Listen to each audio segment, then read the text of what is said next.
Detail में इसको समझने की कोशिश करते हैं कि भाई न्यू क्रिमिनल लॉज हैं क्या और क्या पुराने में चेंज कर रहे हैं, क्या क्या चीजें न्यू क्रिमिनल लॉ की इंपॉर्टेंट है जो आपके एग्जाम में पूछी जा सकती है। तो वो सारी चीजें डिटेल में देखेंगे, पूरा आपका फोकस होना चाहिए यहाँ पे, ठीक है। चलिए, तो देखो सबसे पहली चीज तो ये है कि न्यू क्रिमिनल लॉज में आपको पता है कि हमारे देश के पुराने कुछ लॉज को बदला गया है। जैसे कि इंडियन पीनल कोड जो है वो अब बन गया है भारतीय न्याय संहिता, जिसको BNS बोलते हैं, ठीक। फिर एक बना है कोड ऑफ क्रिमिनल प्रोसीजर, है ना। कोड ऑफ क्रिमिनल प्रोसीजर जो था वो अब बन गया है BNSS। और इंडियन एविडेंस एक्ट आपका जो है वो बन गया है BSA। अब आपने बहुत जगहों पे BNS2, BNS, SS2 ये भी सुना होगा। तो देखो वो क्या हुआ था, वो हुआ ये था कि पहले हमारी गवर्नमेंट एक बिल लेके आई थी, उस बिल में काफी सारी चेंजेस बताए गए थे पार्लियामेंट्री स्टैंडिंग कमेटी के द्वारा। फिर उस बिल को वापस करके नया बिल आया था, उसको BNS22 ऐसे करके बोलते थे, नाम वही है। और अब तो ये एक्ट बन चुका है, ये पार्लियामेंट से पास हो चुका है, सारी चीजें हो चुकी हैं। तो अब ये बिल नहीं बचा, अब तो ये एक्ट है। तो वो 2 में कंफ्यूज नहीं होना, वो क्यों है मैंने आपको बता दिया है, ठीक है। देखो कानून, पहली चीज तो समझ लेते हैं कि बदले क्यों गए। सिंपल सी बात है, ये जितने क्रिमिनल लॉज हैं ये ब्रिटिशर्स के जमाने के लॉज हैं, और बहुत सारे लॉज ना अब प्रेजेंट डे सोसाइटी में नहीं एप्लीकेबल हैं। मतलब अब उसमें रिफॉर्म की जरूरत थी ही, और आज नहीं बहुत पहले से थी। गवर्नमेंट ने अब जाके इसको एनालिसिस किया, समझा, ये बहुत अच्छी बात है। अदरवाइज अगर ये आज से 10-15 साल पहले ही बदल गए होते ना तो भी बहुत सही था। दूसरी पॉइंट यहाँ पे इसको चेंज करने का ये है कि अगर आप IPC जब पढ़े होंगे, या अगर आपने कभी देखिएगा पुराना उठा के, तो बहुत सारे पनिशमेंट की सजा कभी 50 रुपए, कहीं 100 रुपए, 150 रुपए इस तरीके की होती थी, फाइन जो होता था। बट एक्चुअल में अगर प्रेजेंट डे से आप इसको कंपेयर करो, आज से अगर आप इसको सोचो, तो इसका अब कोई मतलब वैल्यू नहीं है। उस समय 50-100 रुपए की बहुत वैल्यू होती थी, बट अब उसका कोई मतलब नहीं है। तो मतलब these are some major issues जिसकी वजह से इनको चेंज किया। समय की डिमांड थी, करना ही करना था। कुछ एग्जाम्पल जैसे मैं आपको बता रहा हूं, IPC में 302 जो है वो पनिशमेंट ऑफ मर्डर बताता था। अभी भी मर्डर है BNS के अंदर, बट सेक्शन 101 में चला गया है। तो कहने का मतलब ये है कि अब इतना ये मत सोचेगा कि जिन्होंने पहले पढ़ रखा था बस वही सब सही है, अब नहीं पढ़ने से नए वाले से कुछ नहीं होगा। देखो सेक्शन ही बदल गए, सेक्शन बदल गए। तो अब आपसे अगर क्वेश्चन पूछ लिया कि भैया मर्डर किस में, आपको 302 याद है बट यहां तो 101 में, तो कुछ इंपॉर्टेंट ऐसे सेक्शंस हैं जो आपको पता होने चाहिए, ठीक है। जैसे कि मैंने आपको बताया 420 आपने सुना होगा इंडियन पीनल कोड में, चीटिंग वाला जो होता है, वो सेक्शन 316 में आ गया है। सेक्शन 144 जो धारा 144 लागू हो जाती है, वो सेक्शन 187 कहलाएगा आपका BNS के अंदर। सेक्शन 121 जो वेजिंग वॉर, अटेम्प्टिंग अ वेज वॉर और abetting waging of war against the government of India will now be called section 146। Section 499 of IPC जो डिफमेशन से करता है डील, वो अब 354 ऑफ द न्यू लॉ है। Section 376 dealing with rape under the IPC is now section 63 and 64 related to punishment, while section 70 deals with the offense of gang rape, ठीक है। तो पॉइंट ये कि मतलब these are some basic sections जो आपको पता होने चाहिए। इसका स्क्रीनशॉट ले लेना, अदरवाइज इसको नोट्स में डाल देना। ये ऐसे सेक्शन है जो आपको पता होनी चाहिए, एग्जाम में पूछा जा सकता है कि भाई फले में कब था, अब क्या है, ऐसा वैसा। ये बहुत बेसिक चीजें हैं। फिर और जानते हैं थोड़ा सा BNS के बारे में। अभी हम सबसे पहला वाले के बारे में जान रहे हैं, क्या नाम है इसका, BNS2 बोल रहे हैं बहुत लोग इसको, अदरवाइज ये क्या है, भारतीय न्याय संहिता BNS, ठीक। 2 क्यों बोल रहे हैं वो भी मैंने आपको बताया। अब देखो पहली चीज ये समझ लो, क्रिमिनल लॉज के ऊपर कानून बनाने का अधिकार ना कॉन्करेंट लिस्ट में आता है। There is state list, there is concurrent list, there is central list. Central list में जो भी चीजें होंगी वो हमारी कॉन्स्टिट्यूशन के अकॉर्डिंग सिर्फ सेंट्रल गवर्नमेंट बना सकती है। स्टेट लिस्ट में सिर्फ स्टेट बना सकती है। कॉन्करेंट लिस्ट में क्या होता है, दोनों मिलकर बना सकते हैं, ठीक है। अब क्या हुआ, जब समय के साथ गवर्नमेंट को नीड फील हुई कि यार क्रिमिनल लॉज बदलने चाहिए, तो प्रोफेसर डॉक्टर रणवीर सिंह के अंडर में एक कमेटी बनाई गई थी और कहा गया था कि इनको चेंज करने के लिए लेके आइए लॉज, और फिर वो आपकी सारी चीजें बदल के सामने आई हैं। क्या क्या चीजें इसमें आपको बदलते हुए नजर आई न्यू BNS के अंदर। सबसे पहली चीज, कॉलोनियल लेगेसी खत्म हो गई, ब्रिटिशर्स के लॉज हम फॉलो कर रहे थे, अब नहीं है भाई, अब हमारा अपना है, ठीक है। दूसरा सेडिशन हटा दिया गया है, सेडिशन को अलग अलग गवर्नमेंट अलग अलग टाइम पे अलग अलग तरीके से मिसयूज करती थी, तो सेडिशन को हटा दिया गया है। पेंडेंसी एंड डिले, देखो आईपीसी के अंदर ना बहुत सारे डेफिनेशन जो है ना वो इतनी कॉम्प्लिकेटेड होती थी या वेग टाइप की होती थी जिसकी वजह से केसेस बहुत समय तक पेंडिंग पड़े रहते थे, तो वो भी खत्म हो जाएंगी क्योंकि बहुत सारी चीजें बिल्कुल सिंपल शब्दों में लिख के क्लियर कर दिया गया है। कन्विक्शन रेट भी कम थी क्योंकि भाई टेक्निकलिटीज इतनी थी, उस वजह से घुमा देते थे वकील जो हैं आपके हमारे जैसे, तो फिर वो प्रॉब्लम हो जाती थी। लो कन्विक्शन रेट मैंने आपको बताया। अब एक चीज जो एक सेंटेंस बहुत यूज हो रहा है कि अमित शाह जी ने भी बोला था कि हम रिट्रीब्यूटिव टू रिस्टोरेटिव जस्टिस की तरफ बदल रहे हैं, मतलब बढ़ रहे हैं इस नए बीएनएस के अंदर। तो इसका मतलब क्या है, देखो पहले जो है ना आईपीसी का मेन फोकस होता था क्रिमिनल को पनिश करना, बट अब यहां पे ऐसा कहा जा रहा है कि जो नया लॉ है ना इसका मेन पर्पस है क्रिमिनल को पनिश नहीं करना, क्रिमिनल को सुधार करने की गुंजाइश देना, मतलब सुधारने का प्रयास करना। अगर उस तरीके का कोई क्राइम किया है जिसमें चांसेस हैं कि वो बदल सकता है तो उसको सुधारने का मौका देना चाहिए, ठीक है। इसके बाद आ जाते हैं अगले के ऊपर,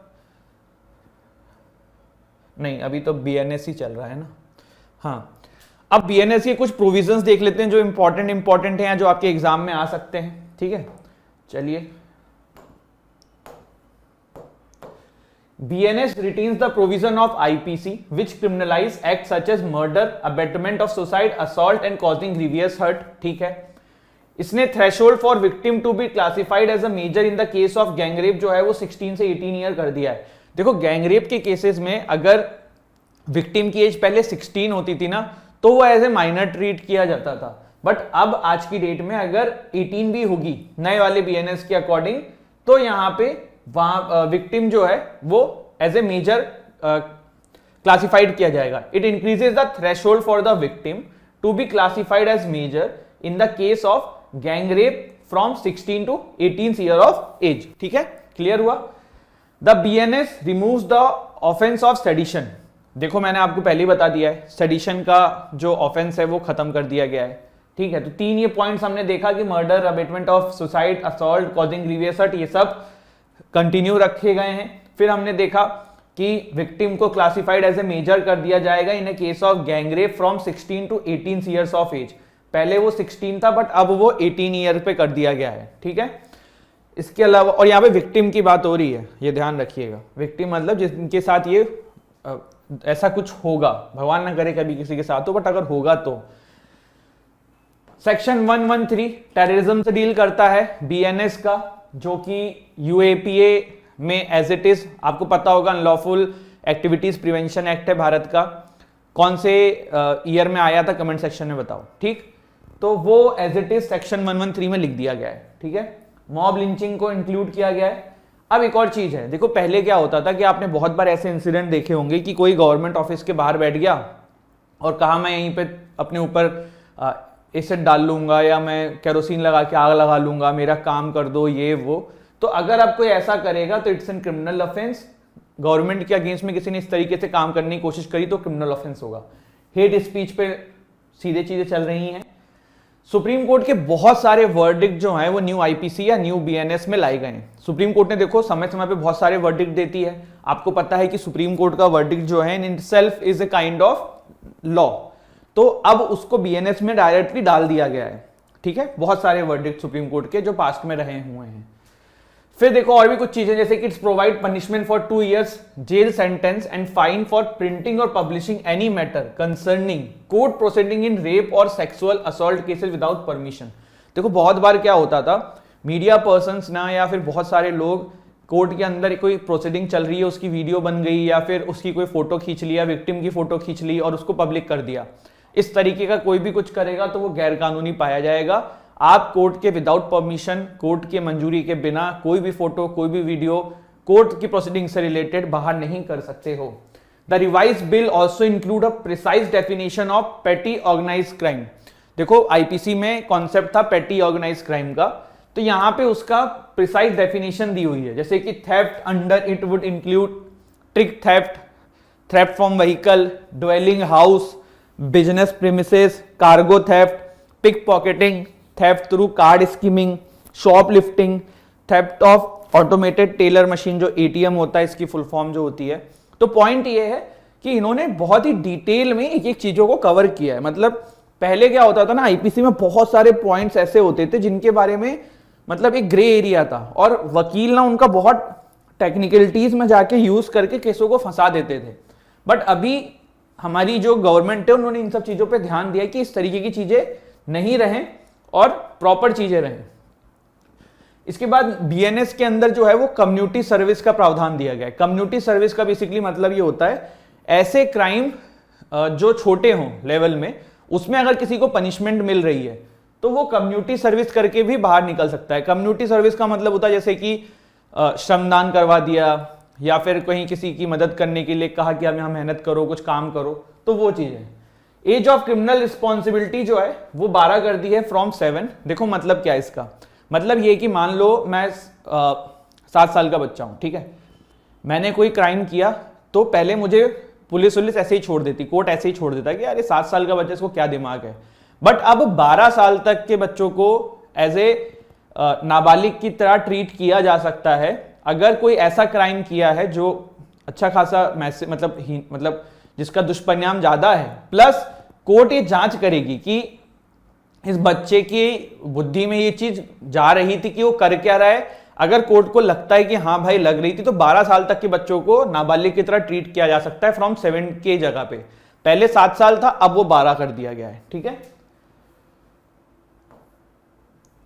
पहले 7 तक रखते थे कि छोड़ देते थे, 12 तक छोड़ देंगे। लेकिन मैंने यहां पे एक पॉइंट बताया है आपको कि कोर्ट विल ऑल्सो डिसाइड, बातचीत कर कर एसेस करने की कोशिश करेगी कि बच्चे को वो चीज समझ में आ रही थी कि वो कर रहा है कि नहीं कर रहा है। अब देखो पहले सेक्शन 377 आईपीसी में होता था, उसमें यही था ना, नेचुरल सेक्स अलाउड नहीं है। फिर हमारी सुप्रीम कोर्ट का वर्डिक्ट आ गया था, डिक्रिमिनलाइज कर दिया था इसे। लेकिन अब हमारी नई जो बीएनएस है उसमें ये प्रोविजन नहीं है, क्योंकि सुप्रीम कोर्ट का वर्डिक्ट आ गया था, उसको डिक्रिमिनलाइज कर दिया गया था।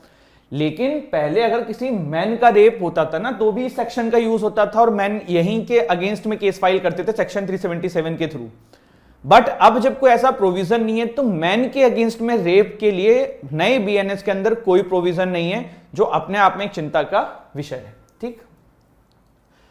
फिर देखिए बात करते हैं जो नई सीआरपीसी है, जो भारतीय न्याय सुरक्षा संहिता एक्ट है, जिसको हम बीएनएसएस बोलते हैं। क्या बोलते हैं? बीएनएसएस, ठीक। तो भारतीय नागरिक सुरक्षा संहिता एक्ट जो है, इसमें भी कुछ प्रोविजंस हैं, तो वो भी जल्दी जल्दी देख लिए जाएं, जो आपके एग्जाम में पूछे जा सकते हैं, ठीक है। तो as per the CrPC, if an accused has spent half of the maximum period of imprisonment in detention, he must be released on personal bond. This does not apply to offense punishable by death. ठीक। The BNS adds that the provision will also not apply to offenses punishable by life imprisonment and person against whom proceeding are pending in more than one offense. अब मैं आपको समझा देता हूं है क्या। जैसे मान लो किसी बंदे के ऊपर कोई केस चल रहा है और उसके अंदर जो है ना 5 साल की सजा है अगर वो कन्विक्ट हो जाएगा, लेकिन उस बंदे ने ऑलरेडी 2.5 साल की सजा काट ली है, अभी वो केस चल ही रहा है, लेकिन तब भी उस बंदे ने 2.5 साल की सजा काट ली है। तो सीआरपीसी के तहत ना ऐसे केसेस में उस बंदे को रिहा कर दिया जाता था जब तक केस चल रहा है, अगर उसने 50% कर ली है। बट अब नए वाले लॉ के अंदर, बीएनएसएस के अंदर ऐसा नहीं है, आपको पूरी सजा काटनी पड़ेगी, जब तक केस चल रहा है चलता रहेगा। और अगर लाइफ इंप्रिजमेंट और इस तरीके के हीनियस क्राइम वाले केसेस हैं, इसमें तो बिल्कुल आपको 1-1 दिन की सजा काटनी है। तो ये चीज आई। इसके अलावा बीएनएसएस के अंदर ना पहले क्या होता था कि सिर्फ विक्टिम या जो कन्विक्टेड अक्यूज होते थे, इन्हीं का मेडिकल एग्जामिनेशन करवाया जाता था। अब पुलिस जिसका चाहे उसका मेडिकल एग्जामिनेशन करा सकती है। पुलिस का मन आया कि इस केस में ये एक्स नाम का बंदा है, ये भी इन्वॉल्व हो सकता है, इसका मेडिकल एग्जाम करवाओ, करना पड़ेगा। फॉरेंसिक इन्वेस्टिगेशन पे बहुत ध्यान दिया गया है सीआरपीसी के अंदर। स्ट्रिक्ट टाइमलाइन रखी है कि अगर आपने किसी को अरेस्ट किया है तो या तो 24 घंटे के अंदर उसको मजिस्ट्रेट के सामने पेश करो या फिर आप उसको छोड़ दो, बाकी कोई और उपाय नहीं है। पहले क्या होता था, इसमें घुमा फिरा के बहुत सारे लूप होल्स पुलिस निकाल के अरेस्ट कर भी लेती थी, रख भी लेती थी, बट अब क्लियर कट टाइमलाइन है। देखो लॉज तो सारे अच्छे हैं, मुद्दा पता है कहां फंसता है? मुद्दा फंसता है इंप्लीमेंटेशन में। अब ये इंप्लीमेंट करे तो ठीक है, प्लस इसको क्रॉस चेक करने के लिए भी ना सरकार को कुछ रखना चाहिए कि पुलिस जो है वो प्रॉपर फॉलो कर भी रही है कि नहीं कर रही है।